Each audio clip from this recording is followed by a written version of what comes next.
Sejam bem-vindos para mais um vídeo e hoje vamos falar sobre Edmund Burke e o seu famoso trabalho Reflexões sobre a Revolução na França. E com isso vamos fazer esta apresentação com base em duas edições.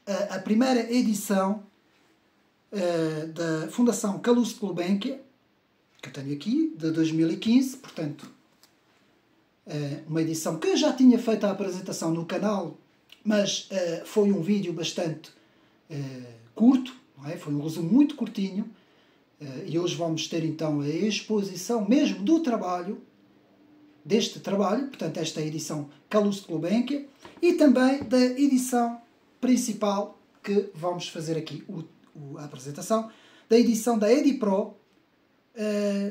Portanto, esta edição tem a tradução do José Miguel Nanho Soares, a edição da Calouste Gulbenkian tem a tradução de Ivone Moreira.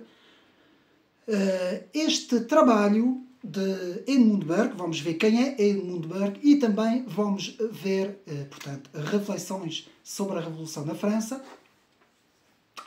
E vamos tentar entender um pouco o pensamento deste autor e como este autor foi importante para o chamado conservadorismo, aquilo que é chamado o conservadorismo, principalmente o conservadorismo inglês. Eu remeto também os meus amigos para o último vídeo que fiz sobre o dicionário do conservadorismo, com 3 autores, não é? Não é preciso agora novamente falar sobre o trabalho, para também tentar entender as várias vertentes dentro do conservadorismo, que não é nenhuma ideologia, mas sim é um movimento de ideias, portanto, digamos assim, que se interrelacionam umas com as outras, não é? E com isso, Reflexões sobre a Revolução em França, de Edmund Burke, foi um trabalho que foi editado em 1790 e depois teve, portanto, várias outras edições que foram sendo traduzidas também para outras línguas. E, como eu disse, hoje vamos então tentar entender um pouco o que foi este trabalho e a importância deste trabalho. E devo de dizer, mais uma vez, devo de lamentar, porque em Portugal, no meio académico, não se estuda as obras dos autores, ou pelo menos não se estuda de forma mais panorâmica, digamos assim, as obras, porque existem muitos autores de várias línguas, não é? Desde o inglês, desde o francês, desde o alemão, e muitas vezes temos falta de estudo sobre os autores. E isto cria falta de cultura política. Portanto, como eu disse num pequeno vídeo que fiz antes da apresentação deste trabalho, existe uma falta de cultura política em Portugal. E é por isso que as coisas estão no estado em que estão, não é? Digamos assim. E, meus amigos, o que é que temos que fazer para combater esta situação? É nós próprios, aqueles que se interessam pelo debate político, pelo debate da história das ideias, tentar ler as próprias obras dos autores. É isso que nós devemos fazer. Ler os autores, as obras dos autores, tentar primeiro ler a biografia, aquilo que é mais importante é a biografia dos autores, e depois as obras principais, e também criar um mapa cultural em termos cronológicos, portanto no espaço e no tempo, para conseguir ter uma ideia sobre a política, sobre a história das ideias políticas. E existe vários autores que fazem isso, que podem fazer isso. Por exemplo, Otto Maria Carpo tem uma excelente coleção sobre a história, portanto, das ideias e da literatura ocidental, começando, por exemplo, com este autor, ou então lendo obras sobre a história das ideias políticas. Vários outros autores, agora não vou entrar nisto, senão nunca mais saímos daqui. Mas aquilo que eu quero dizer é, não há melhor forma de entendermos as ideias de que estudar os autores. E muitas vezes não é isso que o cidadão comum faz. O cidadão comum apenas ouve e vê nos meios de comunicação aquilo que é dito e muitas vezes não consegue compreender a implicação das ideias. E, meus amigos, as ideias têm consequências. Eu sei que há alguns dentre vós que vão dizer que muitas vezes, e o próprio professor Olavo de Carvalho falava sobre isso, que são os intervenientes que fazem a história, não é? São as próprias pessoas que têm o poder que vão dirigindo os acontecimentos na própria história. Isso é um facto, de facto, podemos dizer isso. Mas também temos que entender que as ideias têm consequências. Porque muitas vezes estes intervenientes que atuam na história e que tentam comandar, digamos assim, os acontecimentos, muitas vezes eles também têm uma visão, uma cosmovisão, e muitas vezes eles fazem este exercício do poder, eles fazem-no com base numa visão. E é por isso que nós temos que estudar as várias cosmovisões que existem dentro da história das ideias. E dito isto, dito esta pequena introdução, vamos agora a reflexões sobre a Revolução em França. Como eu disse, portanto, o trabalho teve a sua publicação em 1790, apenas 2 anos depois da Revolução Francesa. E este trabalho baseia-se principalmente numa crítica à própria Revolução em França. E é este o ponto de partida para a nossa análise.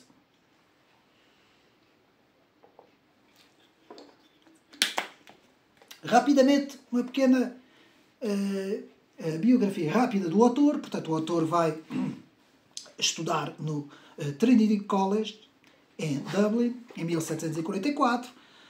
Mantém correspondência com o seu amigo da infância, William Burke. Obtém o diploma de Bachelor of Arts em 1748. Em 1756, publica uma das suas primeiras obras, a Vindication of Natural Society. Em 1757, publica a obra A Philosophical Inquiry into the Origin of Our Ideas of the Sublime and Beautiful, portanto, um trabalho que eu já fiz a apresentação, portanto, no canal. E podemos aqui ver o conhecimento de Burke, o seu conhecimento da natureza humana, que vai acompanhar sempre, portanto, as suas ideias e as suas considerações políticas sobre os sistemas e sobre a própria sociedade, e principalmente na interpretação da Revolução Francesa. Ele vai ser o principal responsável da publicação numa revista chamada Historical Article entre 1758 e 1764. Ele, portanto, vai casar com Jane Nugent, que era católica e esposa de Burke, e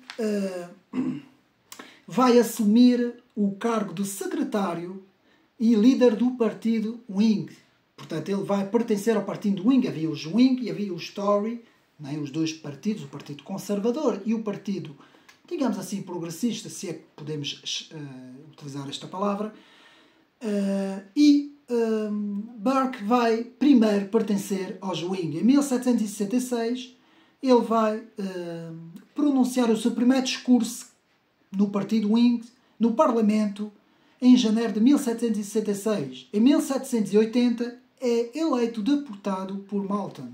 Burke vai defender o independentismo parlamentar, vai apresentar um projeto de lei de reforma das despesas da Casa Real, portanto, rapidamente, tudo o que Burke fez, não é? Burke vai ser, antes de tudo, vai tentar ser um reformador, para ele, l'Ancien Régime, o Antigo Regime, justamente carecia também de algumas reformas. Ele vai ser um crítico muito feroz dos jacobinos, da chamada arrogância jacobina. Para Burke, o Antigo Regime precisava de novas, digamos assim, novas reformas. Burke vai distinguir dois processos, a mudança súbita e a reforma. Ele, ao longo de todo o seu trabalho, vai falar nessa mudança súbita, de um lado, e na reforma de um outro. Uma das frases principais de Burke é: inovar não é reformar. Portanto, esta é uma das frases principais de Burke, em que ele tenta explicar uma coisa é partir do zero, outra coisa é reformar, dando continuação àquilo que já existia antes. E nós depois vamos tentar separar os chamados conservadores dos tradicionalistas, porque há aqui uma grande diferença. Embora eu já tenha falado no dicionário do conservadorismo, no vídeo anterior, eu vou fazê-lo também aqui nesta apresentação deste trabalho. Então, nenhuma realização humana é totalmente perfeita e a melhor maneira de a ir aperfeiçoando é corrigi-la ao longo do tempo, ajustando-a aos novos desafios. Com isso, obtém-se algo que é obra de várias gerações e que acumula a sabedoria de todos os que sobre ela refletiram e para ela contribuíram. Em 1770 vai publicar mais uma obra, Cause of the Present Discontent. Burke é um defensor da Constituição, e isto vai ser notório nesta obra. Em 1776 escreve a obra Tract on the Poverty Laws, em defesa dos católicos irlandeses. Portanto, Burke era irlandês, mas era também defensor do catolicismo, embora tenha tido um papel grande no anglicanismo, não é? Em 1780, Burke vai redigir o trabalho Sketch of a Negro Code para a transição de uma sociedade esclavagista para uma sociedade livre. Portanto, ele é, antes de tudo, também um abolicionista, e Burke vai também ser um defensor dos índios contra a tirania administrativa da Companhia das Índias Orientais. Portanto, ele vai se opor também a muitas políticas da Companhia das Índias. Burke vai também defender o direito dos colonos americanos. Defender os direitos, a liberdade destes homens em terras distantes. Palavras de Burke. Burke se opunha ao imposto lançado sobre o chá, sem que houvesse representação no Parlamento inglês de uma defesa desses direitos dos colonos. Portanto, Burke era também um grande defensor da chamada prudência política. Dentro das ideias nós já vamos ver isto tudo. Portanto, a prudência política, porque para ele os direitos que eram respeitados na Inglaterra deviam ser também respeitados na Nova Inglaterra. Porquê? Porque os colonos, para Burke, eram também cidadãos britânicos. Em 1791 publica a obra Apple from the News to the Old Wings, em que mostra as suas próprias posições políticas. Como eu disse, em 1790 vai publicar Reflexões sobre a Revolução em França, publicada a 1 de novembro de 1790 em Londres, por o seu próprio editor, Dodsley, que vai ser, portanto, o editor de Burke. No chamado contrato social burkeano, efetiva-se um compromisso entre várias gerações. Mas antes de explicar, nós temos que entender que a teoria contratualista, que já tinha tido os seus primeiros sinais com Thomas Hobbes, não é? Que depois continuou com John Locke, Montesquieu, até Jean-Jacques Rousseau, não é? Quem estuda a teoria do contrato social, não é? A teoria contratualista, sabe o que é que eu estou a falar. E também em Edmund Burke existe uma certa visão de um certo contrato social que é chamado o contrato burkeano. Só que nada tem a ver com as outras visões, digamos assim. Para Burke, de facto, neste contrato burkeano, efetiva-se um compromisso entre várias gerações. Entre os que estão mortos, os que estão vivos e os que hão de nascer. Porque se trata de uma parceria em bens cuja conquista demora várias gerações a conseguir e que não é para ser destruída por uma atitude egoísta ou uma atitude abstrata, não é? Digamos assim. Por divergências com a Revolução Francesa, Burke abandona o partido em 21 de junho de 1794. Portanto, reflexões são escritas antes do período do terror, é preciso ter atenção, antes de 93 e 94. Portanto, o trabalho, como eu disse, é escrito em 1790, um pouco depois da Revolução Francesa, de 1789. Então pode-se dizer que esses escritos, antes do período do terror, antes da condenação e morte do rei, antes da expropriação das famílias nobres e também de tudo o que aconteceu em relação ao clero, não é? Em França.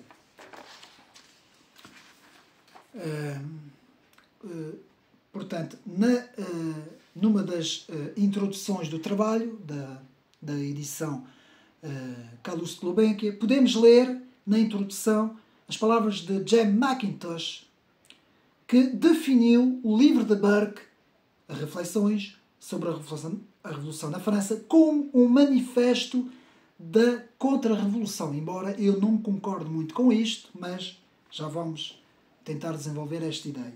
E também A. Coburn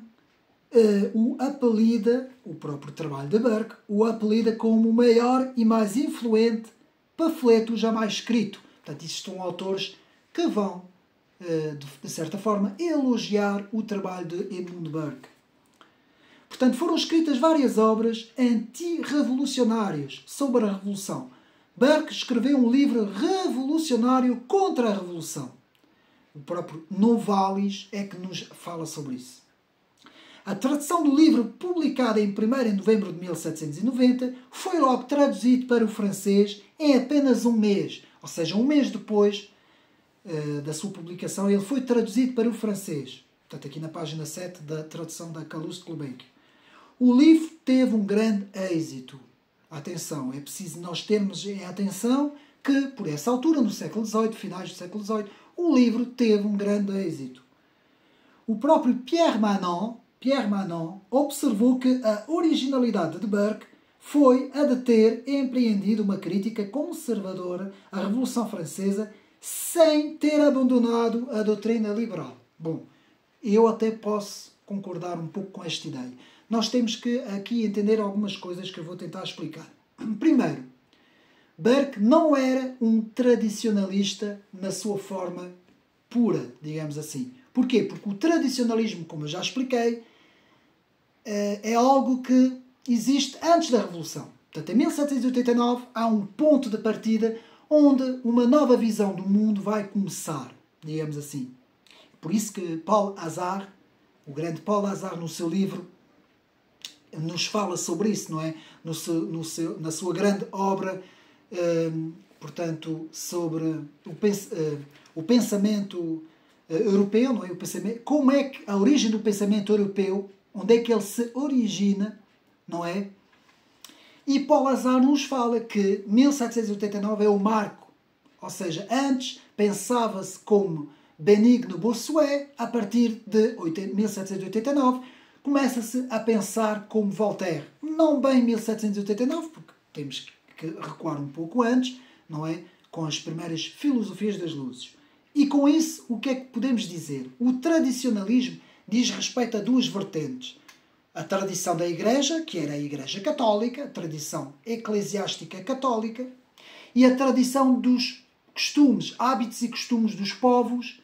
E havia essas duas visões antes da Revolução Francesa. E a coisa começa a piorar com o absolutismo, ou seja, com a chamada monarquia constitucional parlamentar, não é? Existia uma visão tradicional, uma visão da tradição e da defesa dos hábitos e costumes dos povos. Depois, com o absolutismo, que começa, portanto, no século XVII, não é? Com Luís XIV, esta visão vai começar a cair. E pode-se dizer que é a partir de Luís XIV que vão ser preparadas as fundações para as luzes, digamos assim. Pode-se mesmo dizer isso, porque é a partir de Luís XIV que começa um certo antitradicionalismo. Mas, não falando disto, não é? Portanto, até 1789 temos o tradicionalismo dividido na tradição da Igreja e na tradição dos povos. Hábitos e costumes dos povos. 1789 marca uma ruptura e a partir daí temos várias visões. Temos a chamada visão dentro da história das ideias, em que vão ser criadas, portanto, a visão chamada visão que está à esquerda e a visão que está à direita, que começa ali na Convenção, não é? Começa ali em 1789, mas atenção, porque o historiador das ideias, principalmente em França, nós estudamos que já existia esta visão muito antes disso. Aliás, no próprio século, até no século XVI, um pouco depois da Reforma Protestante, já havia esta visão, e depois no século XVII, não é? Com a querela dos antigos e dos modernos, com o famoso discurso de 1687 de Charles Perrault, havia uma visão de que o lado esquerdo do rio Sena eram os progressistas, uma visão progressista, e o lado direito do rio Sena, que atravessa Paris, era aqueles que defendiam uma visão conservadora dentro da literatura, mas também dentro da história das ideias políticas. Havia uma visão conservadora do lado direito do Sena e havia uma visão progressista do lado esquerdo do Sena. É muito interessante porque ninguém fala sobre isso, mas isso já existia. Tudo isso depois, no século XVIII, vai ser criada então esta género desta divisão entre, de um lado, os que se sentaram à esquerda do rei e do outro, os que se sentaram à direita do rei, não é? Tudo isso para chegar, portanto, à conclusão de que tradicionalismo antes da Revolução, conservadorismo aparece depois da Revolução. E os contra-revolucionários, também eles vão aparecer depois da Revolução. Eu explico isso muito bem no vídeo que fiz sobre o livro da Contra-Revolução, que eu explico sobre as ideias de Pierre de Meuse, e que nos explica que antes da Revolução não fazia sentido haver os chamados contra-revolucionários, porque não tinha havido ainda revolução, não é? Então, os contra-revolucionários aparecem depois da Revolução para se opor às ideias dos revolucionários. Qual é a diferença entre os conservadores e os contra-revolucionários? É que os contra-revolucionários rejeitam todas as bases de 1789. A saber, portanto eu já falei sobre isso, mas é apenas um pequeno resumo, o individualismo fundador, a ideia dos direitos humanos, dos direitos do homem, digamos assim, nessa altura, muito importante isto, porque Burke também vai falar sobre isso. A ideia da égalité, liberté et fraternité, igualdade, liberdade e fraternidade, todas essas ideias que vão surgir com os filósofos das luzes e vão explodir na Revolução Francesa, digamos assim, os contra-revolucionários vão rejeitar todas estas ideias. Louis de Bonald, Joseph de Maistre, Latour du Pin, enfim, outros também que vão aparecer e que vão rejeitar estas ideias, mas há também aqueles que não vão rejeitar completamente estas ideias. Vão manter o espírito da liberdade, da revolução, mas vão manter as ideias conservadoras que vão buscar algumas coisas à tradição, não é? Ao tradicionalismo, mas não são tradicionalistas. Podemos falar de Chateaubriand, podemos falar de Tocqueville, de certa forma Benjamin Constant, estes autores que vão continuar com certas ideias conservadoras, mas vão aceitar algumas bases da Revolução. O que os contra-revolucionários não fazem. E depois aparecem os reacionários, depois, que vão continuar a obra dos contra-revolucionários, e estes reacionários rejeitam também completamente as ideias revolucionárias de 1789. Então, um reacionário e um contra-revolucionário não aceitam qualquer tipo de ideia revolucionária.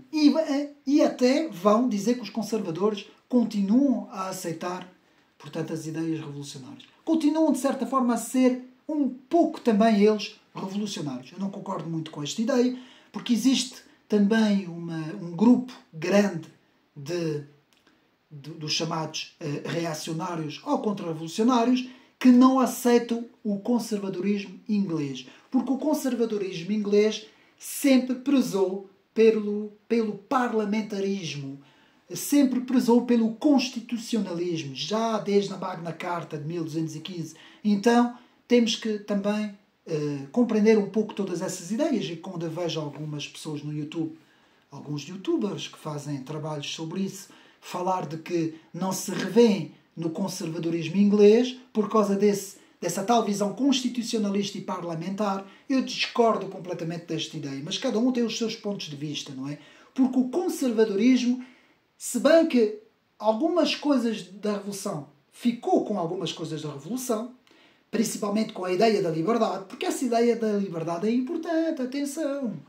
Nós, conservadores, temos que entender, não podemos rejeitar completamente a ideia da liberdade. Ou seja, dentro do liberalismo, eu estou a falar do liberalismo do século XVIII, não é? Ali 17, 18, finais 17, princípios 18, quando se dão as ideias das luzes, quando se dá a primeira visão liberal, das ideias liberais, que elas começam em paralelo com os filósofos das luzes, enquanto que Turgot e Condorcet vão preparar as ideias do progresso, não é? Chamadas ideias do progresso, primeiro com Turgot e depois mais tarde com Condorcet. Depois vêm os filósofos das luzes, também Benjamin Constant e uma série de autores franceses, principalmente como Chateaubriand, vão defender que a liberdade é central para a defesa dos povos. Mesmo quando se quer conservar ideias das antigas sociedades, tem que se ter em mente o conceito de liberdade. E por isso é que existe aquela famosa frase de que somos conservadores nos costumes e somos liberais na economia. De certa forma, esta ideia pode ser correta, mas atenção, temos que manter a ideia de que ser liberal na economia é manter um certo conservadorismo nestas ideias liberais. Ou seja, manter ali as ideias de Adam Smith, as ideias de Benjamin Constant, as primeiras ideias, manter ciente de que temos que ter uma base conservadora nas ideias económicas também. Porque depois o que é que acontece? Há uma evolução no pensamento económico dentro do liberalismo que depois vai desembocar, digamos assim, em coisas completamente extravagantes, desde o neoliberalismo, que depois se transforma no ultraliberalismo, no liberalismo pós-moderno, no libertarianismo, no anarquismo liberal. Enfim, há uma série de doutrinas, não vou estar aqui a falar sobre isso, e tudo isso nada tem a ver com o liberalismo clássico, aquilo que eu chamo os clássicos. E eu sou defensor dos clássicos. Este canal é defensor dos clássicos, mas também não vou entrar, desculpem lá estar a perder um bocadinho de tempo com isso, mas é importante, não vou entrar também no extremo de que eu sou um tradicionalista, completamente tradicionalista, à imagem dos grandes defensores da Igreja, e recuso qualquer tipo de conservadorismo que vem depois da Revolução. Não, eu não penso assim. Há pessoas que pensam assim, eu respeito, mas apenas uma parte. Portanto, Edmund Burke, de facto, é conservador. Pode ser mesmo chamado de o conservador nato. Não é reacionário, nem é contra-revolucionário. Muitas vezes na história das ideias estuda-se Edmund Burke junto com Joseph de Maistre, junto com Luís de Bonalde, junto com outro autor, que eu tenho ali um livro, deixe-me ver se eu aqui consigo consigo mostrar aos meus amigos aqui rapidamente.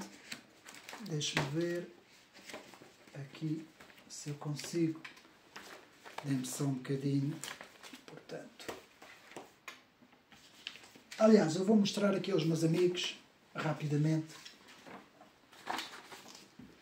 que se pode considerar Joseph de Maistre, Luís de Bonaldo, Charles Maurras, Maurice Barrès. Eu tenho aqui as biografias de todos eles.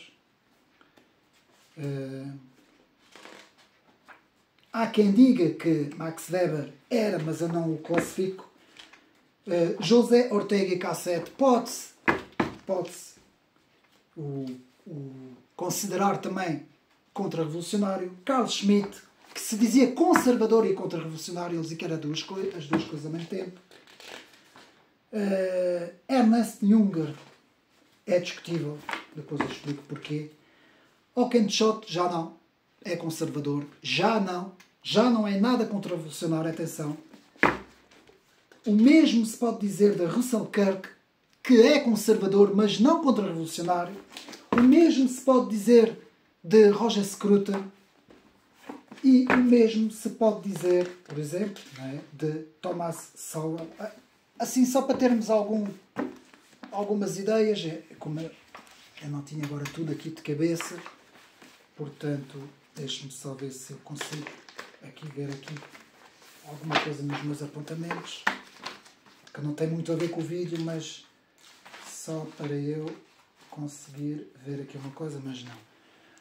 Portanto, deixe-me só rapidamente, peço desculpa aos meus amigos, mas tem que ser, portanto, também não. Portanto, basicamente, o que eu queria dizer é que há uma grande diferença entre contra-revolucionários, reacionários e conservadores. E nós temos que perceber que ambas as correntes podem ter algumas interligações em termos de espaço e de tempo, não é? Podem ter algumas ideias que se cruzam, mas são muito diferentes. E os contra-revolucionários, que depois originam os reacionários, que depois originam também os nacionalistas, e os nacionalistas saem também da Revolução Francesa. Não existe nacionalistas antes da Revolução Francesa. Isso eu às vezes ouço aí heresias atrás de heresias. Não era preciso, porque não havia necessidade de defender o reino. Antes da Revolução Francesa não havia necessidade. Foi a Revolução Francesa que marca, portanto, ela marca o ponto de referência para que certas correntes que se vão opor à Revolução, não é? Porque, atenção, existem nacionalistas a favor da Revolução Francesa e existem nacionalistas contra a Revolução Francesa, que rejeitam completamente a Revolução. Tudo isso é complexo, meus amigos. E, como a história das ideias é complexa, primeiro, o que é que nós temos que fazer? Portanto, é o conselho que eu dou para continuarmos agora, para não nos, digamos assim, afastarmos mais do trabalho de Edmund Burke. Primeira coisa, estudar muito bem a Revolução Francesa, que ela tem 3 grandes fases. A Revolução Francesa pode-se dizer que tem 3 grandes fases e a melhor coisa que podem fazer, que eu aconselho, é estudando aqui a obra de Hippolyte Taine. Hippolyte Taine com Les origines de la France contemporaine. Portanto, as origens da França contemporânea, de Hippolyte Taine. É um calhamaço que prefaz cerca de quase 1700 páginas, mas é importante porque é a partir daqui que nós vamos entender as 3 grandes fases da Revolução Francesa que nós temos que entender. Porque a partir da Revolução Francesa é que nós vamos entender o que é o nacionalismo integral, é que nós vamos entender o que são os reacionários, é que nós vamos entender o que são os contra-revolucionários, que são os primeiros que aparecem logo junto com a Revolução Francesa, não é? São aqueles que vão rejeitar, como eu disse. Tudo isso nós temos que entender que antes da Revolução Francesa, não é? Aí até o século, vamos apontar aí o século XVII, não é? Porque a Revolução Francesa dá-se no século XVIII, então no século XVI não havia essa necessidade. Havia os que defendiam as ideias conservadoras e os que defendiam as ideias progressistas, mas não é assim que eles falavam. Portanto, nos antigos e nos modernos, na querela dos antigos e dos modernos, que eu não sei se eu tenho aqui Se não tiver aqui, deve estar no outro lado, mas não interessa. De Marc Fumaroli. O que é que eles nos dizem? Fala-se dos que defendiam os clássicos e os que defendiam os contemporâneos. Não se falava em progressistas nem em conservadores. Essas duas palavras não existem antes da Revolução Francesa. Atenção! Nós temos que entender que a palavra conservador, já expliquei isso no dicionário do conservadorismo, só existe a seguir a Revolução Francesa. Então, o que é que Burke falava? Burke é um dos primeiros, não é o primeiro, é um dos primeiros que vai falar em conservar as instituições. Que é isso que vamos ver. Antes dele, Herder vai falar sobre os costumes e os hábitos, conservar os costumes. Ele não vai falar em conservadorismo, que essa palavra coísmo não existia. Ele vai falar em conservar os hábitos e os valores. Herder. Há quem diga que o Herder é o grande impulsionador do nacionalismo, não é? O primeiro, muito antes de existir o nacionalismo, digamos assim, não é? Então Herder vai falar sobre isso, sobre conservar as instituições. E depois Burke vai retomar e vai falar sobre isso. Então, rapidamente. Então é isso. Acima de tudo, Burke, aqui na página 9 da Calouste Gulbenkian, acima de tudo, Burke era tributário de uma tradição retórica encabeçada por Aristóteles, que concedia a primazia ao apelo racional e definia o propósito de retórica sendo como amparo e auxiliar do julgamento assumido como um processo racional que mede as evidências que as alternativas e procedimentos objetivos. Vamos desenvolver isso tudo. Para Burke, o evento definidor da Revolução Francesa não foi a tomada da Bastilha, mas as jornadas de 5 a 6 de outubro de 1789. Porque este livro foi escrito em 1790. Ele não viu a radicalização da Revolução. Como eu disse, houve 3 fases na Revolução. Isto é muito bem explicado aí para Hippolyte. Primeira fase, os salões, a preparação das ideias, os grandes salões, as ideias maçónicas, as ideias dos filósofos das luzes.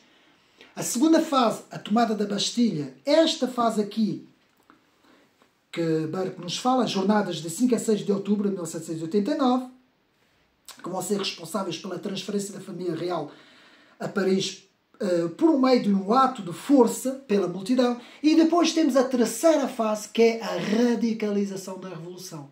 Que esta fase é uma fase que eu hoje não vou falar, porque ela é posterior, porque Burke não vai apanhar esta fase no seu trabalho. Portanto, ele, quando escreveu, não apanhou esta fase. Então, a referência ao livro de G.C. Clarke sobre a obra Reflexões de Burke, que para ele era tributário de uma tradição política clássica. Ou seja, de certa forma, e por isso é que eu não concordo quando os críticos de Burke dizem que Burke, até chegam a chamar Burke de revolucionário. Eu já ouvi isso, e que era uma pessoa com ideias de esquerda, porque ele pertencia aos Whig. Não! Burke é de facto conservador por natureza. Mas é um conservadorismo inglês, que é isso que eu agora vou explicar a diferença desta visão conservadora inglesa. Então, para Burke, a Revolução de 1789 representava o triunfo de um novo fanatismo na arena política. Um fanatismo de natureza laica, dogmática, expresso pelos defensores dos direitos do homem, ou seja, a nova revolução, e a nova religião democrática, e niveladora que ameaça todos os regimes estabelecidos na Europa. Meus amigos, eu fiz o estudo das 2 obras que estão aqui. Portanto, a Fundação Calouste Gulbenkian e a Fundação da, portanto, Edipro. Eu li os 2 trabalhos, um atrás do outro, já tinha lido este, não é? E tirei os apontamentos. Portanto, e ainda existem mais traduções, mas fazendo assim, nós conseguimos ter uma visão mais ampla, digamos assim, do trabalho de Burke. E quem lê perfeitamente o inglês pode ler mesmo o original em inglês, que eu penso que seja a melhor coisa que se pode fazer. Ler diretamente o autor na língua original. Eu faço isso com os autores franceses, infelizmente não faço com os autores ingleses, porque o meu inglês é muito mau, não é? Derivado a que eu sempre me debrucei sobre o francês, não é? Como é óbvio, mas a recomendação que eu aqui dou é ler a obra na língua original do autor. Portanto, Burke via a associação no Estado, o que diferencia Burke dos tradicionalistas e dos contra-revolucionários, mais dos tradicionalistas, é que Burke via uma associação no Estado como uma parceria. Ele não rejeitava completamente o Estado. Ele via como uma parceria, não só entre os vivos, já falámos disso, mas também entre os mortos e os que hão de viver. Página 15. A Revolução de 1789 foi uma revolução total, na medida em que não apenas demoliu as ruínas da antiga Constituição francesa, como, sobretudo, solapou os antigos valores e sentimentos cristãos e aristocratas, por uma nova filosofia niveladora de sentimentos contra os costumes e os princípios morais da aristocracia, digamos assim. Na análise de Burke, os revolucionários franceses estavam, na verdade, atacando o sistema francês das maneiras, vinculado às instituições e valores religiosos e aristocráticos. E, em última análise, destruindo a economia, mais especificamente o comércio da nação que era chamada a nação mais civilizada da Europa. Página 20. Então, reflexões sobre a Revolução na França representam a obra fundadora do moderno conservadorismo político. E eu vou repetir, porque esta aqui é uma das partes mais importantes aqui deste vídeo, é isto, portanto, eu vou repetir, as reflexões, portanto, o trabalho, representa a obra fundadora do moderno conservadorismo político como no que há de mais fundamental como crítica filosófica às ideias de 1789. Página 21.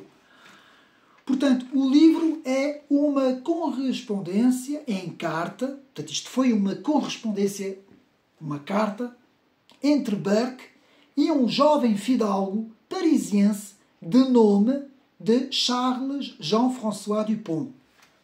Ou seja, Jean-François Dupont fez uma série de interrogações sobre aquilo que estava a acontecer em França, na mesma altura, e Burke vai responder. Primeiro ele faz uma resposta curta e depois vai fazer uma resposta mais longa, mais complexa. Portanto, este solicitou a Burke, por meio de uma carta, a opinião do mesmo sobre a Revolução em França, a 4 de 11 de 1789. Então, para que serve uma revolução sem liberdade, sem paz e sem ordem? Que é aquilo que Burke vai dizer. Então, mas para que uma revolução se não há liberdade, se não há paz e se não há ordem? Pode haver uma certa liberdade, não é? De aparência, porque ela depois se torna totalitária, como vamos ver, mas ordem e paz não vai haver nesta revolução, como nós vamos ver. Então, Burke é cético em relação aos efeitos da Revolução Francesa, da sociedade francesa. E nós temos que entender que ele escreveu isto antes do terceiro período que eu falo, que é a radicalização da Revolução. Vejam bem se ele tivesse escrito o trabalho, por exemplo, em 1795 ou 1796, já depois de todo este autêntico massacre que vai acontecer na Revolução Francesa, não é?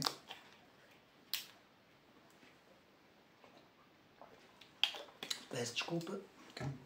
Na água. Portanto, todas as coisas boas de uma sociedade civil, se vierem a faltar a liberdade, deixa de ser um benefício, nos diz Burke, e tem pouca chance de durar muito tempo. Bom governo, poder público, disciplina, obediência dos exércitos, boa distribuição de impostos, boa moralidade, solidez da propriedade, paz e ordem, nada disto serve se tudo isto faltar. E mesmo se for feita uma revolução niveladora de todas as instituições, que é isso que aconteceu, que tentaram fazer, portanto, com a Revolução Francesa. E o livro é muito bom porque o livro, em termos não só políticos, mas também em termos, por exemplo, quem estuda direito administrativo, quem estuda mesmo até dentro do direito constitucional, por exemplo, quem estuda sobre a história do direito constitucional, há aqui muitas boas referências para quem estuda essas áreas. Então, o uso do poder, saber para que foi usado, é o que Burke procura nas recentes peripécias de 1789. Para que foi usado este poder? Então, Richard Price, que vai ter aqui um papel importante, filósofo, ministro da Igreja, dissidente da Inglaterra e político republicano liberal, que foi apoiador da Revolução Radical dos Jacobinos e também das causas revolucionárias. Burke, o que é que vai fazer? Vai ser um crítico bastante acentuado, digamos assim, de Richard Price. Ele vai ser um opositor, ele vai várias vezes criticar Richard Price. Então, referência à lei do direito romano, não é?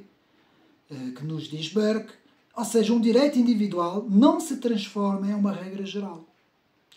Isso é muito importante, a referência à lei do direito romano, privilegium non transit in exemplum, ou seja, está assim mais ou menos, latim um pouco assim, um pouco maldito, mas pronto.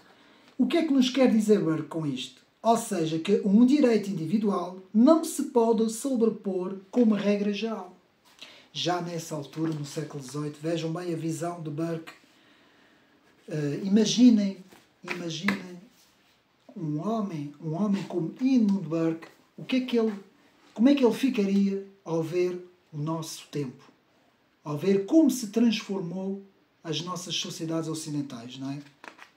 Como se transformaram as nossas sociedades ocidentais. Então, para Burke, contrariamente à França, a unidade real da nação inglesa depende inteiramente sobre Deus, sobre a paz, sobre a tranquilidade e sobre o poder da moderação, que é isto que Burke vai acentuar. O poder da moderação. Página 42. Através dos anos, a fortuna dos antepassados se mantém e são contados de antepassados em antepassados, nos diz Burke. Ou seja, o povo inglês olha para a sucessão hereditária legal da sua coroa como um dos seus direitos, não como um dos seus erros. A imagem do que os franceses faziam. Olha com benefícios, não como um agravo. Olha com segurança para a sua liberdade, não como um símbolo da servidão.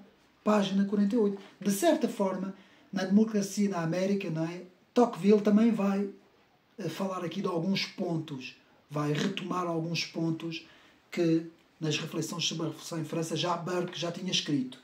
Então, uma revolução será o último dos recursos dos homens. Homens esses virtuosos e que têm reflexão, poder de reflexão. A tradição que sempre norteou as mentes dos nossos juristas, legisladores, juristas e por aí fora do povo, deve premiar, continuar a ser o centro, nos diz Burke.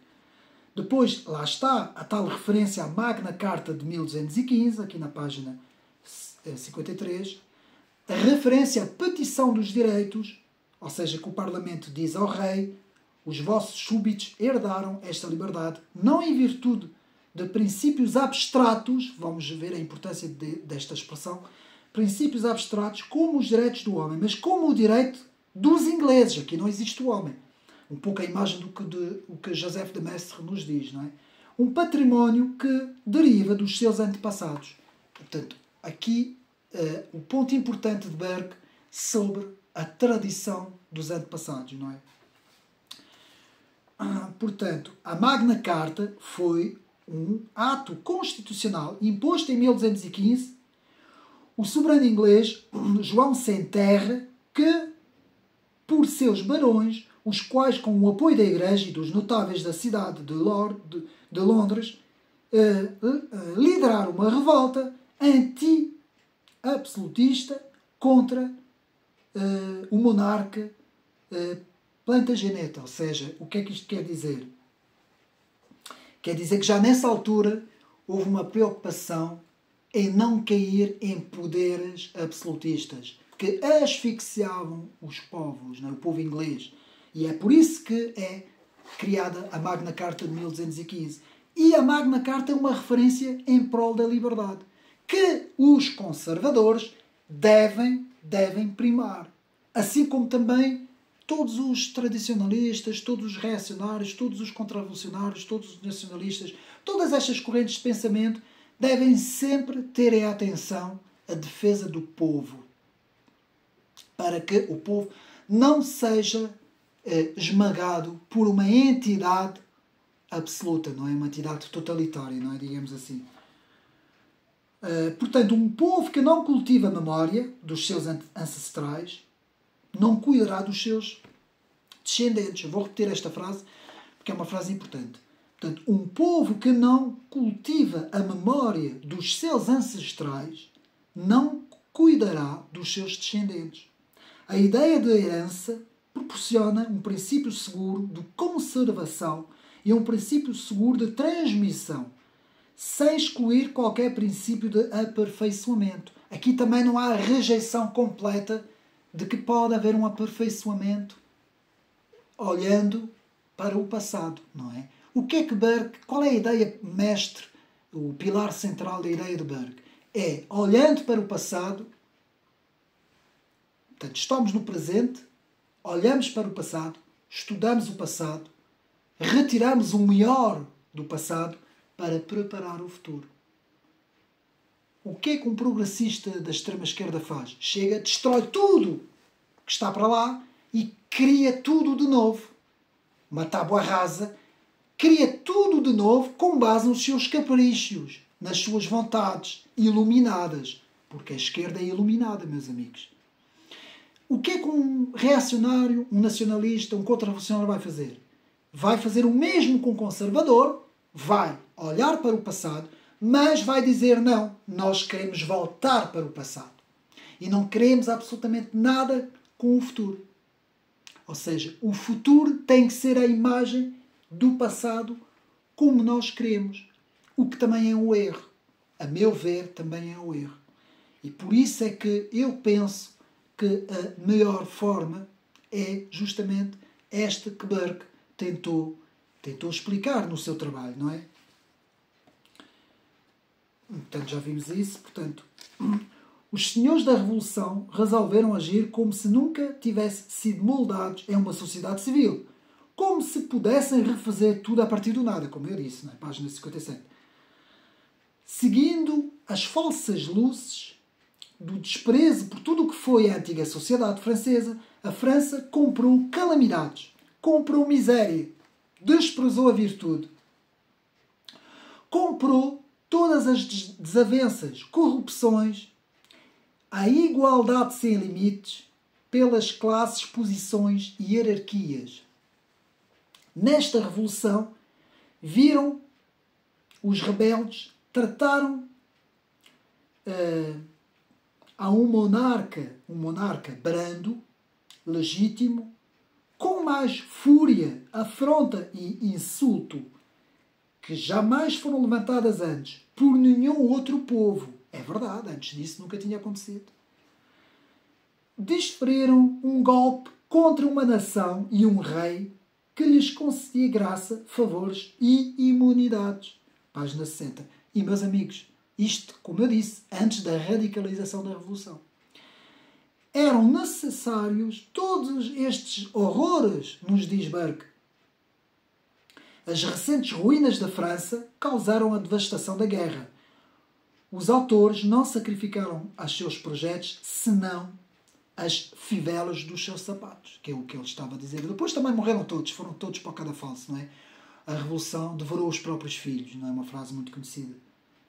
Destruíram, assassinaram, banhando em lágrimas de sangue e mergulharam na pobreza e miséria milhares de famílias francesas. Aos olhos dos observadores, atentos, o terceiro Estado buscava a destituição do clero e a destituição da nobreza, tornando-se subserviente dos seus piores membros, encontrando na pilhagem e na humilhação da sua própria ordem. Ou seja, que muitas vezes nas escolas e no meio académico vê-se o terceiro Estado como os representantes dos pobres, do povo. Isso é tudo mentira, meus amigos. Porque quem estava à frente, quem manipulava o terceiro Estado, era uma elite que vinha dos salões de Paris. É uma elite maçónica. E esta elite maçónica estava-se pouco marimbando para o povo. Tanto que o povo depois morreu à fome ainda mais, sofreu ainda mais, não é? Então o que é que esta pequena elite queria? Tomar o poder. retirar a monarquia e tomar o poder. Que era exatamente isto que aconteceu, meus amigos. Mas lá está. Muitas vezes o conhecimento que nos é trazido, há uma frase célebre também que nos diz que os vencedores é que fazem a história. Ou seja, quem fez a história neste caso foram os revolucionários, não é? A parte da esquerda revolucionária é que ditou como é que os manuais da escola deviam ser feitos. Mas, amigos, quando eu pego nos manuais aqui em Portugal, manuais de história, tanto de agora, 2025, como de 10 a 20 anos atrás, eu até fico com os cabelos em pé com as coisas que eu leio. Principalmente nesta parte da Revolução Francesa. Como é que é apresentada a Revolução Francesa? Isto é puro doutrinamento. Não se fala disso. Não é? Fala-se de outras doutrinações. Mas isto é uma doutrinação da extrema-esquerda e da esquerda nas escolas. Nunca ninguém... Deveria haver autores em Portugal da direita conservadora para fazer um contraponto, fazer uma reconstrução, digamos assim, reconstrução dos factos históricos da Revolução Francesa. Isto não existe. E depois nos manuais é o que nós temos. E depois os alunos vão aprender exatamente o que está nos manuais. E depois o que é que acontece?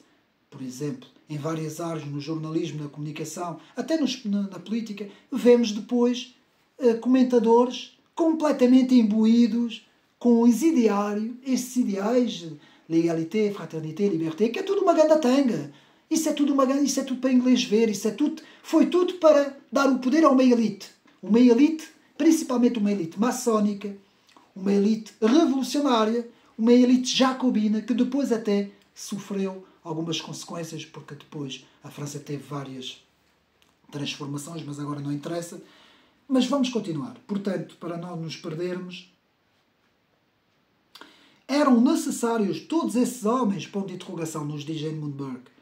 As recentes ruínas da França causaram a devastação da guerra. Os autores não sacrificaram aos seus projetos, senão, como eu disse, as fivelas dos seus sapatos. Pois é. E depois, aqui na página 73, a importância da propriedade privada em Edmund Burke, bem como a herança por transmissão. A importância nas palavras de Burke. A fim de continuar seu despotismo, a República de Paris certamente esforçar-se-á para consumar a libertinagem do exército e perpetuar ilegalmente a Assembleia sem consultar os seus eleitores. Vejam bem, o que é que a Revolução Francesa fez? Em prol do povo não foi de certeza, meus amigos. Portanto, sobre a Revolução de 1789, deve-se aniquilar a nossa monarquia, com todas as leis, todos os tribunais, todas as antigas corporações do reino, ponto de interrogação. Deve-se suprimir todos os marcos do país em favor de uma constituição geométrica e aritmética, o famoso espírito geométrico, não é? Do século XVII, que Descartes e muitos vão, digamos assim, ser os expoentes máximos deste espírito geométrico. Este espírito geométrico, que é um espírito maçónico, muito bem também retratado por Augustin Barruel, quando escreve também o seu famoso livro, portanto, sobre uma suposta conspiração maçónica na Revolução Francesa, não é? Portanto, continuando, o dogma absoluto dos direitos do homem. Reparem bem, página 79, palavras de Burke. O dogma absoluto dos direitos do homem, que depois se transformam nos direitos humanos. Os direitos humanos hoje é uma... Reparem bem, a loucura é tão grande hoje, apenas uma parte, mas a loucura é tão grande desta esquerda, pseudo-esquerda, que já não sei como é que é de chamar essa esquerda, que hoje fala-se em racismo climático. Vocês já viram bem isso? O que é isso, racismo climático? Então o clima é racista? Mas o clima é alguma pessoa? Ou seja, a loucura desta gente que vem destes supostos direitos universais da humanidade, não é? Este exaltar desta loucura humana levada ao seu extremo, retirando tudo o que é espiritual, retirando tudo o que é das antigas sociedades, não é? Tudo o que é tradicional, tudo o que se pode conservar, digamos assim, tudo isso levou à loucura. Loucura que nós hoje temos uma ultra-esquerda, pseudo-woke, completamente iluminada, que chega ao ponto de dizer que o próprio clima é racista. O homem branco criou o clima e esse clima é racista. Vocês já viram a loucura? Porquê que isto acontece? Porque as pessoas são manipuladas nas escolas, em termos doutrinais, e depois, além de serem manipuladas, são formatadas com loucuras atrás de loucuras, e depois, hoje é o que nós temos, não é? Então, a defesa da sociedade civil, por Edmund Burke, os baluartes contra a tirania da maioria. Veja bem, já nessa altura. E também das minorias, que também podem tomar o controle, não é? Então, os despóticos de 1789 confundem o direito do povo com os seus direitos. Vejam bem.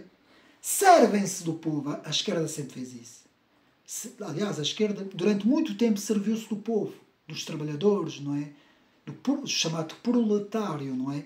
Depois descartou, a partir dos anos 70 para cima, começou a descartar este povo, não é? Principalmente nas universidades americanas, e achou que podia pegar nas minorias como seus novos apoiadores, digamos assim, não é? Então, imbuídos pela sua ideologia dos direitos do homem. A matança e as execuções descritas por Burke, os arrastos para o cadafalso e as decapitações numa revolução sangrenta que Burke critica. Principalmente critica o seu próprio partido inglês, porque havia lá muita gente que defendia essa Revolução Francesa. Aliás, muita gente ficou atónito, não é? Então, mas Burke, o grande defensor da Revolução Americana, dos colonos americanos, o grande defensor do povo lá da Índia, não é? Contra as políticas da Companhia das Índias, o grande defensor de todas as pequenas, nesta altura, as pequenas minorias indefesas, e de repente Burke é um opositor feroz da Revolução, porque Burke viu muito bem o que é que estava a acontecer. Agora, com esta nova Revolução, o assassinato de um rei, de uma rainha, de um bispo ou de um pai são apenas homicídios comuns e, se porventura o povo obtiver proveito com eles, tornam-se uma espécie de homicídio perdoável segundo esta pequena elite. Veja bem, página 96. Destruindo as antigas regras e tradições, a França já não tem bússola, ponto de referência, uma nação à deriva, sem ponto de partida nem ponto de chegada. Página 97. Não somos nós os ingleses os convertidos de Rousseau ou os discípulos de Voltaire. Helvétius não teve sucesso entre nós. Nossos pregadores não são ateus, assim como nossos legisladores não são loucos, nos diz Burke. Aliás, nos seus famosos discursos lá no Parlamento inglês, Burke falava muitas vezes sobre isso. Página 105. Somos homens de sentimentos naturais que, em vez de prescindir de nossos velhos preconceitos, nós os cultivamos em grau muito considerável. Burke é o grande defensor do preconceito. E eu, tenho que explicar aqui, porque eu já expliquei isso uma série de vezes. O preconceito é constituído por duas palavras, pré e conceito. Um conceito é alguma coisa que um ser humano tem, que uma pessoa tem. Ora, um conceito pode ser bom como pode ser mau. Assim como outras coisas podem ser coisas boas, como podem ser coisas más. Nós podemos usar as coisas, podemos usar a tecnologia para coisas boas, como podemos usar a tecnologia para coisas más. Ora, um conceito. O que é um conceito? Um conceito, se eu tenho uma certa educação que eu herdei da minha família, dos meus pais, que eu tenho essa educação também derivada da fé cristã, derivada aos ensinamentos da Igreja, derivada de todas as coisas que formaram a minha personalidade, formaram a minha bagagem ao longo da minha vida, eu vou adquirir conceitos que me vão dar pontos de referência. Estes conceitos, por exemplo, ser um gentleman, ser educado, deixar uma senhora passar primeiro, não é? Numa fila, não interessa. Ter uma certa maneira de fazer as coisas, tentando sempre fazer o bem, nunca fazer o mal. Todas essas coisas são conceitos que eu adquiri. Ora, quando esta gente toda, a partir da Revolução Francesa, potenciado no século XX e XXI, nos dizem que o preconceito é uma coisa terrível. A esquerda gosta muito de falar. Preconceito. Para eles, o preconceito é alguém dizer mal de outra pessoa. Ou alguém julgar alguma coisa mal sobre outra pessoa. É exatamente isso que eles fazem. Eles passam a vida a fazer isso nas TVs e nos debates que eles fazem, não é? Então, mas o preconceito não é isso. Já expliquei. É um conceito que a pessoa tem. Portanto, ele é pré porque a pessoa já o tem. Conseguiu, ao longo da sua vivência, formar estes conceitos. Ora, porquê que a esquerda é anti-preconceito? Porque ela quer formar um homem novo. Um homem do zero. Um homem atomizado, sem raízes, sem cultura, sem identidade, sem pontos de referência, sem passado histórico, sem tradição, sem costumes, sem princípios, sem valores, sem nada. Um átomo solto, que é exatamente isso que a extrema-esquerda quer, que é exatamente isso que os globalistas querem. Para quê? Para formar uma humanidade com um grande líder que vai liderar essa humanidade. Isto é o globalismo, é o beabá do globalismo. Ora, um preconceito é um conceito formado que vai dar um ponto de referência. Por exemplo, quem é cristão tem todos os seus conceitos, estão baseados na fé cristã. Estão baseados nas escrituras, na fé cristã. Por exemplo, o protestante. Por exemplo, o católico, os seus pontos de referência vão ser toda a tradição católica. Todo o seu histórico, toda a sua vivência, todas as suas tradições, toda a liturgia que essa pessoa, ao longo da sua carreira, teve, não é? Viveu, não é? Vivenciou, digamos assim, como católico, ele vai ter todos esses pontos de referência. Ora, isto se transforma em conceitos adquiridos, conceitos que a pessoa tem. Ora, a esquerda é astuta. Quando ela diz que o preconceito é uma coisa terrível, é uma coisa mau, é uma coisa pejorativa, é uma coisa negativa, é para quê? Para destruir todo o background que a pessoa tem, que a pessoa traz consigo. Todos esses princípios, valores, todas essas coisas são assim, digamos assim, são apagadas, não é? São niveladas, são apagadas. É a tal tábua rasa. Não se esqueçam disso. A esquerda e a extrema-esquerda, o que querem do cidadão é que ele seja uma tábua rasa, que não tenha absolutamente nada, para que eles possam moldar essa pessoa como eles querem. Não é? É exatamente isso, meus amigos. Então, continuando, se foi apenas um pequeno desvio. Portanto, muita atenção, porque Burke será o primeiro a defender o preconceito, ao contrário de toda a nossa sociedade, não é? Portanto, muita atenção a isso. Onde é que eu estou? Portanto, somos homens de sentimentos naturais que, em vez de prescindir dos nossos velhos conceitos ou preconceitos, nós os cultivamos em grau muito considerável. Página 106. A questão dos preconceitos como algo de positivo, como algo de importante. Para os revolucionários, tudo deve mudar, como, por exemplo, um nivelamento completo. Burke vai ser crítico também dos escritores adeptos das luzes e dos próprios escritores ingleses, havia muitos que eram adeptos das luzes. Página 109. Para Burke, a religião é a base da sociedade. Eu vou repetir. Para Burke, Edmund Burke, a religião é a base da sociedade. Página 109. Defesa por Burke da religião do Estado, para Burke, como, por exemplo, o anglicanismo. A lei e a jurisprudência é, para Burke, uma parte fundamental da sociedade. A lei natural. Guardar e respeitar os antigos métodos das instituições. A exaltação do constitucionalismo inglês, página 118. O valor da instrução da religião para o povo inglês. Comparação das instituições inglesas com as francesas, meus amigos.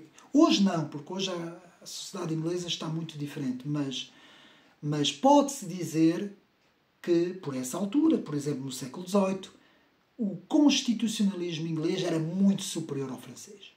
Embora em França tenham existido os maiores pensadores dentro da história das ideias, tanto na ciência política como na literatura, os ingleses, em termos pragmáticos, em termos constitucionais, em termos de funcionalismo, digamos assim, eles eram muito bons e ainda hoje, aliás, o constitucionalismo inglês continua a ser, digamos assim, a forma de governo que se pode dizer mais, não digo perfeito, porque não existe perfeição no ser humano, não é?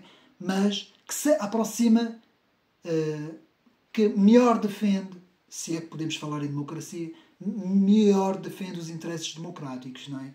Então, crítica aos direitos do homem que arruinaram por completo a própria liberdade dos povos e das instituições e trilhou o caminho para o individualismo fundador.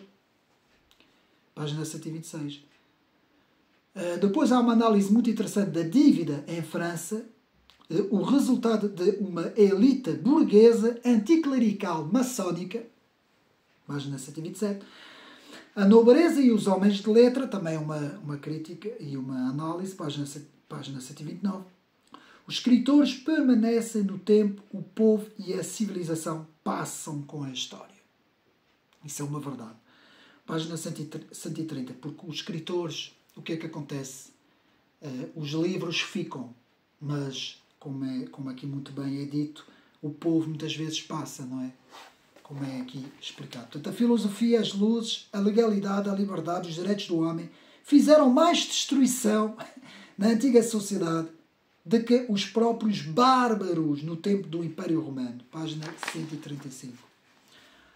Análise do Sr. Necker, que era o diretor-geral das finanças, Necker em francês, diretor-geral das finanças entre 1777 e 1781 e depois de 1788 a 1790 e das próprias finanças num relatório apresentado ao terceiro Estado, aqui a análise muito, muito bem feita de Burke, a análise de Burke ao despojo da Igreja, o que é que fizeram, não é? Isso é muito importante, eu acho que devia haver uma monografia, um estudo intensivo sobre o que é que aconteceu à Igreja na Revolução Francesa. E ninguém fala disso, porque está tudo muito bem caladinho. Foi um despojo, foi um massacre, foi uma autêntica destruição e ninguém fala sobre isso. Depois, quando todas as fraudes, imposturas, violências, incêndios, assassinatos, confisco de bens, portanto, de próprio papel moeda, a circulação compulsória do papel moeda e todas as classes e todos os tipos de tirania e crueldade para apoiar esta Revolução de 1789. Não fizeram mais do que o seu efeito natural, chocar e denegrir os próprios espíritos virtuosos, nos diz Edmund Burke. E também num reparo de Burke sobre Aristóteles, o filósofo, que observa que a democracia, como muito bem falou Aristóteles, pode muito bem degenerar em tirania, com muita facilidade, não é? Portanto, a análise do antigo regime até Luís XIV, que é aquilo que eu disse há bocado, tínhamos um tradicionalismo e depois, a partir de Luís XIV, começa um absolutismo. Depois temos os dois tipos de nobreza, a aristocracia, os nobres e os plebeus, muito bem aqui analisado por Burke, a separação das duas classes, que foi para Burke uma das principais causas da destruição da nobreza. Essas duas classes. Muito interessante aqui, porque eu creio que Burke faz uma análise muito interessante e devia ser lido aqui. Os críticos de Burke, principalmente os críticos, os tradicionalistas críticos de Burke, deviam ler com mais pormenor, com mais atenção, o trabalho de Burke. não se cura o mal estabelecendo que não deve haver mais monarcas ou ministros do Evangelho, nos diz Edmund Burke, página 157. O atual poder dominante na França mostrou-se disposto somente a saquear a Igreja e castigar todos os prelados. Um prelado era um alto representante do clero. Portanto, a análise da extrema perseguição do clero na Revolução de 1789, que vai da página 165 a 170, aqui na versão, portanto, da Edipro, aqui da versão Brasil, não é? Pois critica a ideologia do progresso, das ideias de Turgot e Condorcet, com a sua pressa violenta e seu desafio aos processos da natureza. Os revolucionários entregaram-se cegamente a qualquer projetista para um governo novo, uma tábua rasa, destruindo tudo o que vinha antes. E o próprio Edmund Burke questiona se Rousseau estivesse vivo, ficaria chocado com o delírio prático dos seus discípulos. Na página 185. Para Burke, as ideias de Jean-Jacques Rousseau foram levadas ao extremo. Ele questiona se Rousseau tivesse presenciado tudo o que aconteceu na Revolução, se ele tivesse concordado ou não com isso. Portanto, os construtores franceses, eliminando qualquer coisa que aí encontrassem, queriam nivelar todo o poder legislativo e executivo nacional. Página 186. Queriam estabelecer uma tábua rasa em todo o poder legislativo nacional e local, sobre 3 bases, 3 tipos diferentes. Uma geométrica, base territorial, outra aritmética, base populacional e outra financeira, baseada na tributação. Portanto, a divisão da França é um grande número de regiões absolutamente desprovidas de poder soberano, cada uma obedecendo a um comando central.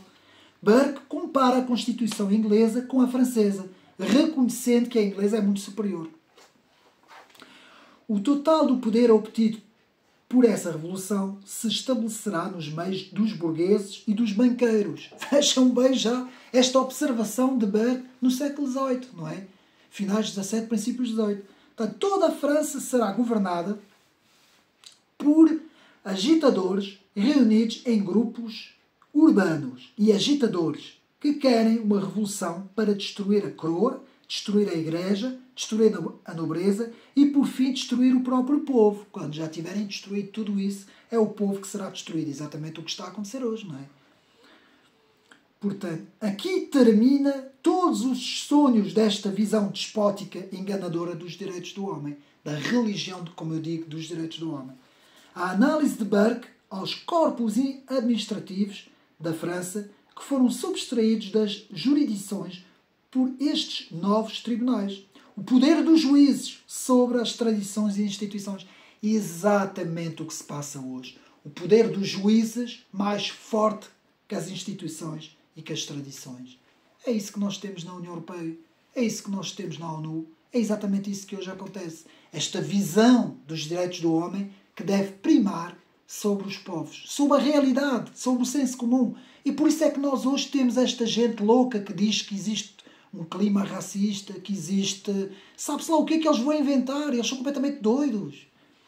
Então, crítica de Burke a Latour du Pin. Eu aqui tenho uma certa divergência. Eu estudei bastante as ideias de Latour du Pin e o corporativismo, e eu considero Latour du Pin, aliás, o próprio António Salazar estudou não só as ideias de Maurras, mas também, de certa forma, as ideias de Latour du Pin. Porque quem, de facto, vai criar o corporativismo, a noção de corporações entre os empregados e o patronato, não é? É Latour du Pin, um dos primeiros. E eu não sei porque aqui o Burke vai fazer uma crítica e vai considerar que Latour du Pin também ele vai contribuir para as ideias da Revolução, não é? Então, referência ao irmão Thierry, lá está aquilo que eu estava a dizer, que é um analista contra-revolucionário francês, que teve, agora já não, mas que tinha algumas coisas interessantes no YouTube, como Forum France, Retour au Réel, Le Cercle de l'Aéropage, um círculo do aeropago, não é? Em que muitas vezes esse irmão Thierry, que era chamado Le Frère Thierry, o irmão Thierry, fazia análises muito interessantes de La Tour du Pin. Apenas uma parte. Agora, referência aos clubes jacobinos, conspirações maçónicas dos salões de Paris contra a monarquia, contra o clero e contra a nobreza e contra a própria aristocracia. Aqui muito bem visto por Burke. Análise do exército francês e a sua participação para a Revolução de 1789, que vai da página 225 a 235, e depois a liberdade deve ser temperada com sabedoria, virtude e prudência. Qualquer coisa que não passe daí será apenas servidão, opressão e degradação das instituições. E vejam bem, sabedoria, virtude, prudência. Aqui a palavra prudência é uma das palavras-chave dos conservadores, meus amigos. Eu remeto para o meu vídeo, Dicionário do Conservadorismo. Não é? Em Inglaterra, os princípios de Locke, vejam bem, os princípios de John Locke, em Inglaterra, serviram para sancionar uma ampla revolução conservadora contra a inovação absolutista, enquanto que em França foi o contrário. As ideias de Locke em França, que foram recebidas e importadas, conduziram praticamente ao radicalismo da Revolução. E se formos analisar, é verdade. 1789.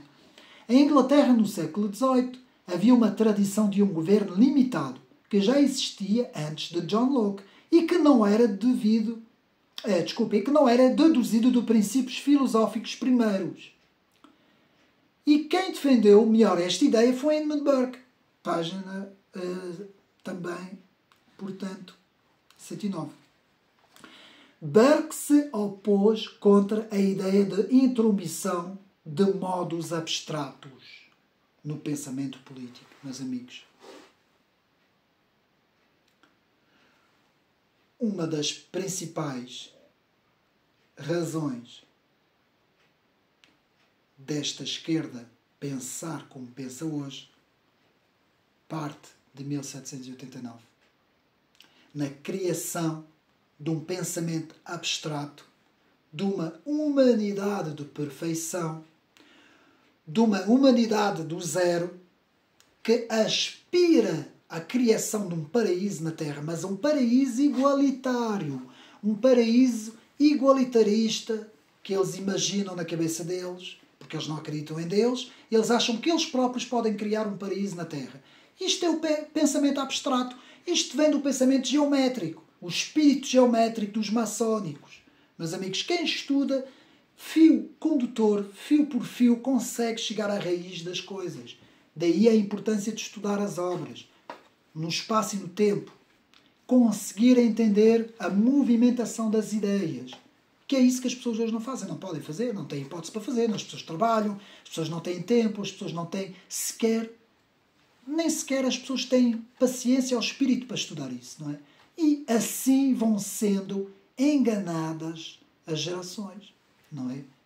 Assim, muitas vezes, a maior parte dos intelectuais, e isto está muito bem retratado aqui no livro, neste livro aqui, que eu vou fazer a apresentação brevemente, porque se enganam os intelectuais, não é? Assim, durante muito tempo, no meio académico, as pessoas foram sendo enganadas. Não é? O perigo hoje, digo-vos já, uma universidade hoje, alguém que vai tirar um curso universitário, se for tirar um curso dentro das letras, mas dentro do domínio das ciências políticas ou das ciências da comunicação, tem que ter muita atenção.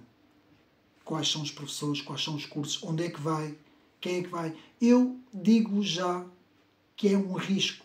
Aqui em Portugal a coisa ainda está. Agora no Brasil, meus amigos. Brasil e França. Bem, França. Eu vou-vos dar um exemplo. Eu não vou dizer os nomes para não haver aqui problemas. Mas em França há universidades que as salas de aula em França, os alunos entram na sala de aula, a primeira coisa que vem ao pé do quadro é uma bandeira da Palestina.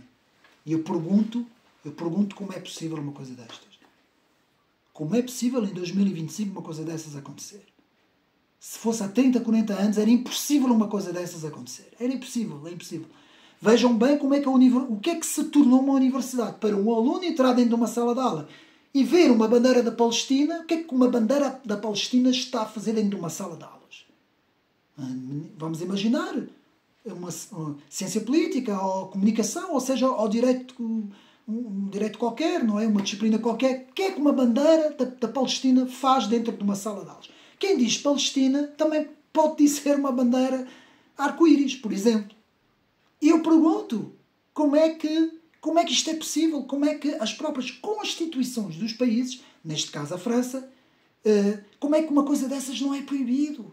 Não é logo motivo de haver um escrutínio grande, de haver logo... tanto o professor como logo essa sala devia ser logo encerrado, o professor devia ser talvez demitido, não sei, não é? Devia haver uma... Como é que se diz? Devia haver um inquérito, uma investigação. O que é que se passa aqui? Então, mas que é isso? Estamos aonde? Não é? Uma coisa é uma universidade lá no Médio Oriente, lá eles podem fazer o que eles quiserem. Agora, em França, percebem aqui as implicações das salas de aula. É por isso é que hoje as pessoas não sabem nada. São completamente manipuladas, completamente doutrinadas. E depois na televisão vemos o que vemos. Os analistas vemos o que vemos. Agora já está melhor.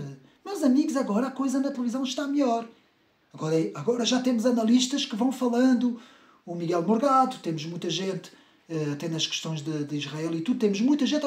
A coisa está melhor, está um pouco melhor. Com a vinda do Chega, a coisa melhorou. Em termos das ideias conservadoras em Portugal, a coisa está um pouco melhor. Não, a esquerda continua a ocupar praticamente os espaços todos, ainda temos muitos programas e muitos analistas que ainda não saíram das redações, não é? Mas vocês viram o que é que se passou com a BBC, pensou agora, com aquela questão do Trump, não é? E da invasão ao Capitólio, tudo isso que aconteceu, como é que é possível termos chegado a... É por isso é que a sala de aula é de onde vão sair todos os que vão exercer várias funções dentro da comunicação social, dentro de várias áreas, e é importantíssimo nós voltarmos a ter professores a ensinar de forma correta, de forma isenta, ensinando a história como ela é, a história das ideias, as doutrinas, os conceitos, as ideias, o debate, existir debate dentro da sala de aula, existir várias visões, não é? Enfim, apenas uma parte. Portanto, a finalidade de um acordo contratualista não deriva de princípios lockeanos, John Locke, ou rousseauistas, Jean-Jacques Rousseau, mas de uma parceria entre aqueles que estão vivos, aqueles que morreram e aqueles que ainda vão nascer. É o resultado de uma sociedade baseada nos princípios eternos da natureza. Muito bem visto, Edmund Burke, que era um homem como deve ser, um homem que tinha um pensamento, que via a realidade como ela era, que defendia o senso comum, que defendia as ideias como elas são, como a realidade é, não como esta pseudo-esquerda imagina, não é? Portanto, é aquilo que Burke chama de contrato primérvo. O que é o contrato primérvo? Burke entende o governo como sendo limitado, não o governo para produzir a uniformização de modos satisfatórios de um plano político visionário de alguns, que são projetistas, não é? Eu sou contra todos os projetistas. Dentro da política, um projetista, aquele que vai que vai planear um plano, é muito perigoso, meus amigos. E a esquerda é isso. O marxismo é isto, não é? Portanto, o governo foi feito para o povo e não o povo para o governo. A lembrar a famosa passagem bíblica, não é? O sábado foi feito para o homem, não foi o homem que foi feito para o sábado. Aqui muito bem visto também. Não tentar constantemente dobrar o povo a teorias abstratas de sujeição. Que é exatamente isso que hoje a esquerda faz. Eu vou repetir. Não tentar constantemente dobrar o povo, as populações, para as teorias abstratas de sujeição. Porque são teorias abstratas de sujeição. essas imposições LGBTistas, estas imposições multiculturalistas, estas imposições igualitaristas, progressistas, tudo isso são imposições, não é? Imposições abstratas, de teorias abstratas de sujeição, que Edmund Burke, no século XVIII, já falava. No início do século XVIII já falava sobre isso. Ele viu como a Revolução Francesa, meus amigos, se hoje o pensamento pós-moderno é aquilo que é, se nós hoje estamos a ter um levantamento conservador no mundo inteiro, podem muito bem agradecer as ideias de 1789. Foram elas que abriram. Tivemos uma explosão de 1789 com as ideias da esquerda revolucionária. E agora tivemos uma explosão com Donald Trump em 2025. É assim que 2024, 2025. É assim que eu vejo as coisas, meus amigos. E espero que esta explosão conservadora possa atingir o mundo inteiro. Pelo menos o mundo ocidental como um todo. Não é? Portanto, foi a indignação contra o poder político ilimitado que levou Burke a atacar a Revolução Francesa. Burke, na economia, invocou o princípio contra a lei de regulamentação, que era restritiva de algumas liberdades. E é verdade, Burke tinha uma concepção semelhante ao laissez-faire, laissez-passer da mão invisível de Adam Smith. Portanto, ele era próximo das ideias de Smith. Era contra qualquer tipo de restrição económica pelo governo ou pelo Estado. Burke se opunha a qualquer tipo de poder visionário de inovação, tão característico da esquerda socialista, que tem as suas raízes na Revolução de 1789. Estou-me a repetir, mas é as ideias de Burke. O poder dos jacobinos é extinguir todas as posições intermédias entre a força ilimitada da sua parte e a debilidade absoluta por parte do povo. Tudo isso sob a vasta influência de uma direção única de planeamento político com objetivos de perfeição. Pronto, está aqui tudo dito, não é? Para Burke, a liberdade não reside na coletivização nem na libertação. Eu vou repetir. Para Burke, e é isso que faz o liberalismo antigo, clássico, ser completamente diferente deste liberalismo progressista que eu fujo a 7 pés desse liberalismo progressista. Mas vejam bem, para Burke, a liberdade não reside na coletivização nem na libertação, mas na diversificação e na descentralização. Ou seja, a divisão da autoridade e a multiplicação das suas fontes, como contra qualquer tipo de comando central. É por isso que eu oponho-me a um governo mundial. Porque um comando central é para a coisa que existe, que é a concentração de poder. A Bíblia diz que vai haver o grande líder, não vou aqui fazer espiritualidade no vídeo, que alguns chamam o grande líder, ou outros o anticristo, não interessa, em que ele vai concentrar o poder todo nele próprio. Não é? Isto é o mais perigoso que pode existir, embora profeticamente vai acontecer, nós não podemos fugir a isso, mas é o mais perigoso que pode acontecer para a humanidade, é isso. É a concentração do poder. Enquanto que se o poder for completamente descentralizado, digamos assim, diversificado, descentralizado, não estiver refém de um comando. Por exemplo, o António Costa era périto na concentração do poder nele. Como todos os socialistas são assim, todos eles querem a concentração do poder. E também houve algumas pessoas mais da direita conservadora que fizeram o mesmo. O fascismo é isso. O que é o fascismo? Não é? O fascismo é a concentração absoluta do poder. Embora usem o Estado como motivo, a concentração de poder está na pessoa, não é? Portanto, a concentração de poder é a coisa mais perigosa. E por isso é que o conservadorismo opõe-se. Porquê? Porque o conservadorismo prima pelas instituições, prima pelos antepassados, prima pela prudência, prima pela defesa das instituições, da sociedade civil, os corpos intermediários, não é? As associações, os institutos, os think tanks, não é? Digamos assim, de certa forma, os institutos de pensamento, tudo o que possa criar. Por exemplo, os americanos sempre foram fortes nas associações. Ainda são, mas no passado eram mais fortes. As associações, é importantíssimo que haja muitas associações. Eu não estou a falar de sindicatos, que isto é uma coisa completamente diferente. Isso é uma coisa de esquerda. Estou a falar das associações. os cidadãos juntam-se e formam associações para defender os seus interesses. Que isto é retirar poder do Estado. Nós temos que retirar o mais poder possível do Estado, meus amigos. E o conservadorismo, embora Burke olhe para o Estado de uma forma não negativa, mas positiva, contrariamente aos liberais mais pesados, não é? Os libertarianos, que são completamente anti-Estado. E o conservador, não. O conservador é mais moderado, não é? É uma posição mais moderada do que o libertário. Mas o conservador prima pelas instituições, prima pelas tradições, prima pelos antepassados, prima muito pela sociedade civil, uma sociedade civil forte. Então, as ideias da ilustração racionalista, Burke opunha-se completamente ao racionalismo dogmático, ao espírito geométrico, não é? As ideias da ilustração racionalista do pensamento francês é que todo o legislador deve procurar a transformação dos interesses privados e da propriedade em interesses da comunidade. É a razão contra as corporações, concepções particulares dos indivíduos. Pois está claro, Burke opunha-se completamente a esta ideia. É a sobrevivência das vontades individuais à vontade geral da esquerda política que tem suas raízes em Jean-Jacques Rousseau. Meus amigos, de facto é a realidade.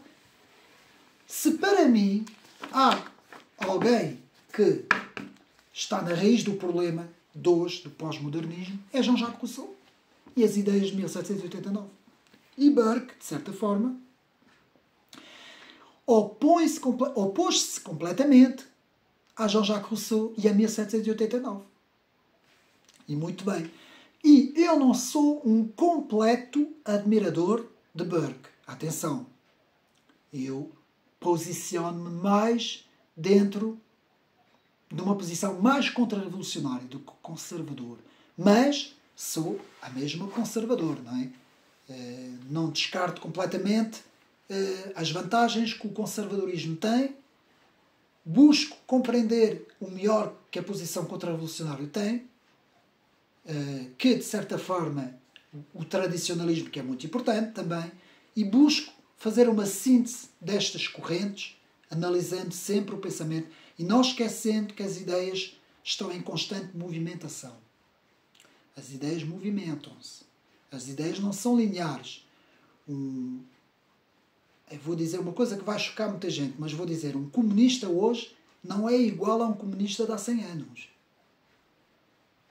Percebem o que é que eu quero dizer? Eu não estou a dizer que ele é melhor ou que ele é pior. O que eu estou aqui a dizer é que há movimentação nas ideias. Um conservador hoje não é a mesma coisa que um conservador de há 2 ou 3 séculos atrás. 2 séculos atrás, do século XVIII, mais ou menos, não é? Finais de 17, princípios de 18, não é?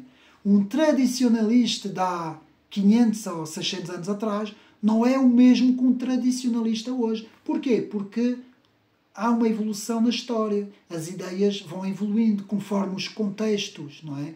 Conforme o avanço das coisas, o avanço da sociedade, o avanço da tecnologia, o avanço das ideias, o avanço da experiência das coisas que acontecem no mundo. Tudo isso é uma movimentação e as ideias não são fixas. Aquilo que eu quero dizer é que elas não são fixas. Podemos ter pontos de referência, que é isso que nós devemos ter, pontos de referência que nos mantenham os pés assentes na terra, que é aquilo que a esquerda não tem. A esquerda não tem pontos de referências nenhumas. Primeiro, o que a esquerda quer é o poder, não é? O poder acima de tudo. Manter o poder acima de tudo e, se tiver que destruir o adversário, destrói. E segundo, usa os idiotas, aquilo que eu chamo os que querem o poder, aquilo que Olavo de Carvalho dizia, que eram os que não são as ideias, são as pessoas, não é? Stalin era uma pessoa e ele fez as coisas que fez porque era Stalin. Mais nada. Se fosse Roberto ou se fosse o Manel, se calhar não fazia. Mas como era o Stalin, ele fez. E nisto o professor Olavo tem razão. As pessoas muitas vezes se sobrepõem às ideias. São as pessoas que conduzem a história. Mas as ideias têm influência também. Porque o Stalin também tinha ideias na cabeça dele. Ele não era neutro. Ele não era isento de ideias. Ele tinha ideias dentro da cabeça dele. Assim como Marx tinha ideias dentro da cabeça dele. Assim como Jean-Jacques Rousseau tinha as ideias dele dentro da cabeça dele. Ou seja, as ideias são importantes. E se nós estudarmos corretamente as ideias, tanto no plano da ciência política, da política em si, da filosofia ou até da parte económica, que é importante também, nós conseguimos compreender a movimentação das ideias no espaço e no tempo. Este canal, Ocidente Neri Livros YouTube, tem este propósito: estudar as ideias no espaço e no tempo. E também a parte espiritual, atenção, porque eu aqui também falo no cristianismo e na parte espiritual. São vídeos à parte, mas eu também falo, e vou fazer, aliás, tenho aqui um trabalho muito interessante, completamente na parte espiritual, sobre estágios da guerra espiritual. E eu vou fazer isto. Isto já não é política, já não é filosofia, já não é economia, já não é o plano das ideias, mas vou fazer isso, porque eu acho importante. E também não percam que vamos ter agora, porque já devia ter feito, meus amigos. Eu peço desculpa, e até peço desculpa ao autor, o próprio João Maurício Braz. Estou em atraso, mas já comecei, portanto eu vou já também avançar com o livro do João Maurício Braz, O Laboratório Progressista e a Tirania dos Imbecis, porque é um livro importantíssimo para compreender, lá está, para compreender os fenómenos no espaço e no tempo. Meus amigos, espero que tenham gostado. Apenas uma parte. Eu não sei tudo, estou sempre a aprender. E eu aprendo convosco também. E às vezes há coisas que eu erro. Não é como é óbvio, não é? Há coisas que eu erro. O meu inglês não é muito bom, eu peço desculpa. Gostaria de pronunciar os nomes dos autores ingleses e os títulos dos livros de uma forma que fosse mais compreensível. E também há coisas às vezes... a minha cabeça, há tanta coisa aqui dentro, já estudei tanta coisa, que há coisas que eu às vezes esqueço-me, não é? E é natural, ou posso confundir certas coisas, porque é muita matéria, muita coisa. Cada vez que eu faço um vídeo tenho que ler o livro todo e tirar os apontamentos todos. E não é fácil, não é? Requer tempo, requer concentração, tempo, e depois análise de tudo isso. E há muita coisa que eu não sei e que eu aprendo também. E tento fazer o meu melhor aqui para os meus amigos, porque o meu objetivo, mesmo que os meus amigos não pensem completamente como eu, pelo menos podem comprar o livro e tirar as suas próprias conclusões do trabalho, não é? E eu aqui faço parte dos defensores da causa, e digo a causa, dos povos, ou seja, os que defendem as tradições, que defendem a pátria, que defendem Deus e a espiritualidade, que defendem a família, que defendem a nação, que defendem a nossa língua, a nossa cultura, o nosso povo, as nossas tradições, os nossos hábitos, os nossos valores, os nossos costumes. Tudo isso, eu sou um defensor dessas coisas todas. Agora, como me classificar? Não vão conseguir me classificar, porque eu tanto aprecio coisas no tradicionalismo, como aprecio coisas no conservadorismo, como aprecio coisas no nacionalismo, como aprecio coisas nos reacionários, como eu tento buscar um pouco das coisas mais interessantes que todas estas correntes de pensamento nos podem fornecer. Agora, uma coisa que eu não sou é socialista, é marxista, é leninista, é neomarxista, é marcosianismo, é progressista, é wokista. Tudo isso, para mim, desculpem lá, é caixote do lixo da história. Tudo isso tem que ir para o caixote do lixo da história, porque só serve para escravizar os povos e destruir as nações. E parabéns a todos aqueles que são conservadores e que lutam, que são conservadores, patriotas, nacionalistas, contra-revolucionários, reacionários, o que vocês quiserem, porque pode-se chamar de todos os nomes. Parabéns a todos esses, porque são aqueles que defendem os nossos interesses e a nossa nação. E, pegando na frase de Trump, do próprio Trump, os patriotas irão vencer os globalistas. Escrevem o que eu estou a dizer. Mesmo que seja no final da história do mundo, nós iremos vencer. Um abraço e até uma próxima.